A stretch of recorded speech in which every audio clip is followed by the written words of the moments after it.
9.5 মাস এভাবে মহাকাশে থাকার পর হাঁটা চলায় সমস্যা হতে পারে। নতুন করে বাচ্চারা যেমন হাঁটতে শেখে তেমন করেই হাঁটা শিখতে হতে পারে। হাড়ের ঘনত্ব কমে যাওয়ার আশঙ্কা থাকে। আর কি কি চ্যালেঞ্জ রয়েছে সুচরিতাদের জন্য? পেশি ক্ষয়ে যাওয়ার আশঙ্কা, পেশি ক্ষয়ে যাওয়ার আশঙ্কা, দৃষ্টিশক্তি কমতে পারে, দৃষ্টিশক্তি কমতে পারে, রক্তচাপে পরিবর্তনের আশঙ্কা রয়েছে। আরও বিশদে বললে কার্যত ফ্লাকচুয়েশন হতে পারে। কিডনিতে পাথর হওয়ার ঝুঁকি থেকে যায়। এমনকি এতদিন মহাকাশে থাকার জন্য বিভিন্ন রেডিয়েশনের সামনে এক্সপোজড হওয়ার জন্য ক্যান্সারের ঝুঁকিও হতে পারে। অনেকগুলো চ্যালেঞ্জ কিন্তু সুনিতাদের এই মুহূর্তে।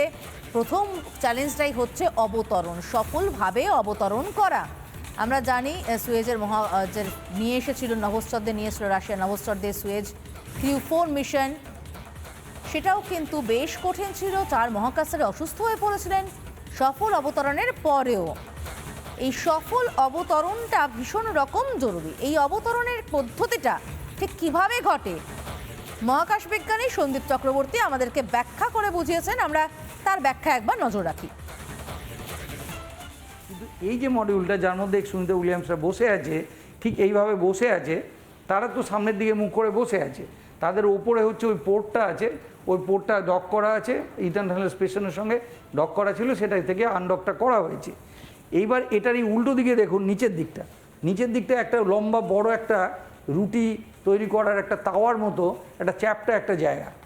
এই চ্যাপ্টা জায়গাতে আছে হিট শিল্ড আছে। এই হিট শিল্ড কী করে, যখনও এবার অ্যাটমসফিয়ারের মধ্য দিয়ে ঢুকছে পৃথিবীর মধ্যে, কারণ একে তো ঠেলে দিয়েছে, এর তো আর কোনো প্রপালশন ইউনিট কিছু নেই, এ আর কোনো কিছু করার ক্ষমতা নেই, একে এবার ওই ট্র্যাজেক্টরিতেই পড়তে হবে। পড়ার সময় যে যে ঘটনাগুলো ঘটবে সেটা যেন এরা সহ্য করতে পারে।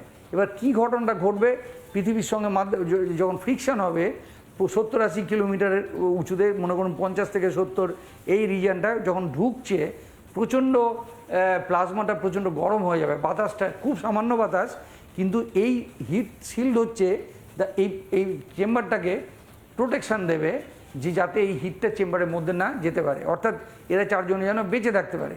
এই টেম্পারেচারটা প্রায় 3000 ডিগ্রিতে উঠে যাবে। 3000 ডিগ্রি থেকে যদি বেশি ওঠে তাহলে কিন্তু ভেতরে এরা প্রোটেক্টেড থাকবে না। ফলে এই হিট শিল্ডটা দুটো কাজ, একটা হলো হিট থেকে প্রোটেক্ট করা, আরেকটা হলো যখন এটা ভোঁতা দিকটা, কিন্তু সবচেয়ে ভোঁতা, ওদিকটা ছুঁচলো, এদিকটা ভোঁতা দিকটা পৃথিবীর দিকে যাচ্ছে।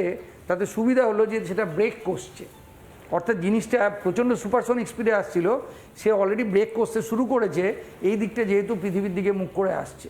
কিন্তু তা সত্ত্বেও ওটা সুপারসনিক আছে বলে ও কি করছে, ও কিন্তু সেই একটা শক ওয়েভ তৈরি করছে, তাকে থামাতে হবেই পৃথিবীতে স্প্ল্যাশ করার আগে।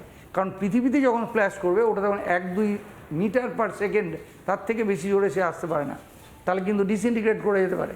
সেই জন্য তাকে একটা প্যারাশুট থাকবে, দুটো প্যারাশুট, সেটাকে ড্রোপ প্যারাশুট বলে, যারা হচ্ছে তাদের ব্রেক করবে ভেলোসিটিটাকে, করে সুপারসনিক থেকে সাবসনিকে নিয়ে যাবে। সাবসনিক যখন হয়ে যাচ্ছে, ভেলোসিটি যখন জেনারেলি কমে যাচ্ছে, তখন এই পর্যায়ে যখন 11 কিলোমিটার উঁচুতে, যখন এই যে 11 কিলোমিটার উঁচুতে যখন থাকছে, সেই সময় 3টে প্যারাশুট খুলে যাচ্ছে। এই 3টে প্যারাশুট তখন যন্ত্রটাকে আস্তে আস্তে নামিয়ে আনছে ফ্লোরিডা, যেটা আগে ছিল গলফ অফ, মানে মেক্সিকো, তারপরে আমেরিকা নাম দিয়েছে ডোনাল্ড ট্রাম্প আসার পরে, গলফ অফ আমেরিকা। এই জায়গাতে এসে ওরা স্প্ল্যাশ করবে। স্প্ল্যাশ করার পরে যথারীতি ভিজিবিলিটি খুবই ভালো, জাহাজগুলো দাঁড়িয়ে আছে, ওয়েট করছে, জাহাজ হেলিকপ্টার সবই ওয়েট করছে, নেভি এবং ওয়েট করছে, তারা গিয়ে তাদেরকে রেস্কিউ করবে। যে অবতরণের কথা বললেন সন্দীপ চক্রবর্তী, সেই অবতরণের ছবিটাই দেখতে পাচ্ছেন। প্যারাশুটের সাহায্যে স্থিতাবস্থায় আসা, তারপর ফ্লোরিডা উপকূলে প্রশান্ত মহাসাগরের বুকে এইভাবে নেমে পড়া।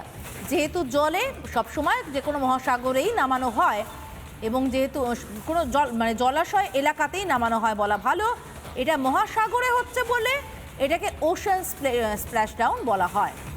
এবার আপনাদেরকে একটু শোনাবো সন্দীপ চক্রবর্তী আনডকিং যে প্রসেসটা আপনাদেরকে ছবি দিয়ে আমরা দেখাচ্ছি, সেই আনডকিংয়ের প্রসেসটাও ব্যাখ্যা করেছেন সন্দীপ চক্রবর্তী। আনডকিং কি, খুব সত্যি কথা বলতে গেলে সোজা ভাষায় জাহাজের ছেড়ে যাওয়া ডক থেকে, ঠিক সেরকমভাবে যেভাবে এই ছবিটা দেখতে পাচ্ছেন, মহাকাশ স্টেশন, স্পেস স্টেশন আন্তর্জাতিক স্পেস স্টেশন ছেড়ে এই যে বেরিয়ে যাচ্ছে ক্যাপসুল এবং ট্রাঙ্ক, এই টোটাল ক্যাপসুল ট্রাঙ্কটা আনডকিং প্রসেস, এই যে ছেড়ে বেরিয়ে আসা এটাকে আনডকিং বলা হয়।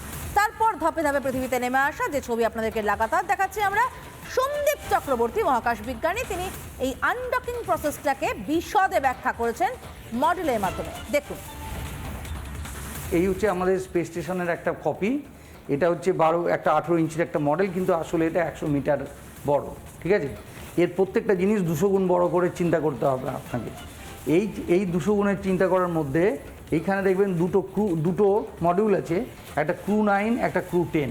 ঠিক আছে, এই দুটোই হচ্ছে স্পেস এক্সের ফ্যালকন, যে আপনাদের ড্রাগন স্পেস এক্সের মডিউল। একটার নাম হচ্ছে গিয়ে ফ্রিডম, একটা হচ্ছে এন্ডিওরেন্স। ঠিক আছে, এবার পরশু দিন এইটা করে 4 জন গিয়েছিল এবং আজকে এইটার মধ্য থেকে সুনিতা উইলিয়ামসরা ফিরে আসছে। আচ্ছা, 8:15 সময়তে এটার প্রথম ল্যাচটা বন্ধ করে দেওয়া হলো এবং সেই বন্ধ করে দেওয়া যাতে ইন্টারন্যাশনাল স্পেস স্টেশনের মধ্যে কোনো জায়গায় ভেতরকার বাতাস যেন বাইরে না যেতে পারে। তারপরে এটারও ভেতরকার ল্যাচ বন্ধ করে দেওয়া হলো, যাতে করে কিনা এদিকটাও সিল করে দেওয়া হলো, যাতে এখান থেকে বাতাস ভেতরে না যেতে পারে। এই দুটোর মাঝখানে যে একটা বাফার আছে, সেই বাফারটা ডিপ্রেসারাইজ করা হলো। করার পরে এবং ভেতরে সবাই তাদের ড্রেস পরলো, ড্রেসগুলো লিক চেক করা হলো এবং তারপরে ধীরে ধীরে ওদেরকে বলা হলো তোমরা এখন আনডকিং করতে পারো। আনডকিং 10:15 সময় শুরু হয়েছে অফিসিয়ালি আমাদের সকালবেলাতে, এবং আনডকিংয়ের পদ্ধতি হলো 12খানা ল্যাচ আটকে ছিল একটার সঙ্গে, সেই ল্যাচগুলোকে খোলা হলো। প্রত্যেকটা যে থ্রাস্টারগুলো আছে, এই যে থ্রাস্টারগুলো রয়েছে প্রত্যেকটা মডিউলের সঙ্গে, প্রত্যেকটা থ্রাস্টার চেক করা হলো, করে বোঝা গেল না যন্ত্রটা পারফেক্টলি কাজ করছে। কারণ একবার যদি আনডক করে ফেলে আর কিন্তু ডকিং করতে পারছে না। ফলে এই যে আনডকিংটা হবে, এই আনডকিং এর অ্যাবসোলিউটলি সার্টেন হয়ে গেল যে কোনো লিক নেই এবং থ্রাস্টারগুলো পারফেক্টলি কাজ করছে। তারপর 10:30 সময় এইটা আস্তে আস্তে 0.1 মিটার পার সেকেন্ডে এইভাবে ধীরে ধীরে সোজা উঠে চলে এলো এই ইন্টারন্যাশনাল স্পেস স্টেশন থেকে।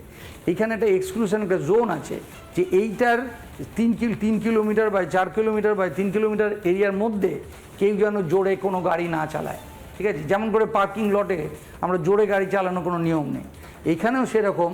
এই ক্রুটা এই যে বেরিয়ে এলো, এই ক্রুটা দেখতে খুব ছোট মনে হতে পারে, কিন্তু এটাকে আপনাকে 200 দিয়ে গুণ করতে হবে যদি আপনি অরিজিনাল সাইজটা চান। এটা হচ্ছে প্রায় 12 ফুটের মতো বড়। এই ওপরেরটুকু হচ্ছে ক্রু মডিউল, যার মধ্যে 4টে ক্রু বসে আছে, আর নিচেরটুকু হচ্ছে সার্ভিস মডিউল, যেখান থেকে সমস্ত প্রোপেলেন্টগুলো বেরিয়ে একে ডিরেকশান দিচ্ছে কোন দিকে যাবে। তো এই যে সিস্টেমটা বেরিয়ে এলো, আসার পর থেকে ন্যাচারালি ও এবার পৃথিবীর চারিদিকে যখন ঘুরতে শুরু করবে, ও এখান থেকে প্রপালশন বেরোচ্ছে এবং পৃথিবীর চারিদিকে এইভাবে ঘুরতে শুরু করছে, ঘুরতে নিচের দিকে নামছে। ফলে এই 17 ঘন্টাতে ওই 427 কিলোমিটার উঁচুতে যে ছিল, এই প্রায় 27,000 কিলোমিটার দিয়ে যাচ্ছিল পার ঘন্টাতে, সেইটা আস্তে আস্তে নামতে 100 কিলোমিটার নিচে নেমে আসছে। এইভাবে অরবিট করতে নেমে আসে। এই যে পৃথিবীর চারিদিকে ঘুরছে, সেটাই আমাদের কাছে যে ওটা এখনও অরবিটে আছে এবং সেটা এখনও মহাকাশে আছে। যেই 100 কিলোমিটার চলে এলো, তারপরে 100 কিলোমিটার নিচটাকে কিন্তু আমরা মহাকাশ বলি না। সেই কারণে 100 কিলোমিটারের কাছে এলেই এই সার্ভিস মডিউল কী করে, লাস্ট একটা পুশ করে এইটাকে পৃথিবীর দিকে মুখ করে পাঠিয়ে দেয়। সার্ভিস মডিউলটা তখন সেপারেট হয়ে গিয়ে সমুদ্রে গিয়ে পড়ে এবং সেটা জ্বলে ধ্বংস হয়ে যায়, ওটাকে আর ব্যবহার করা যায় না। নানা ধরনের কন্টেন্ট দেখার জন্য লাইক করুন, শেয়ার করুন আমাদের ফেসবুক পেজ, সাবস্ক্রাইব করুন আমাদের ইউটিউব চ্যানেল। পাশাপাশি অন্যান্য ব্রেকিং নিউজের জন্য অবশ্যই চোখ রাখুন রিপাবলিক বাংলায়।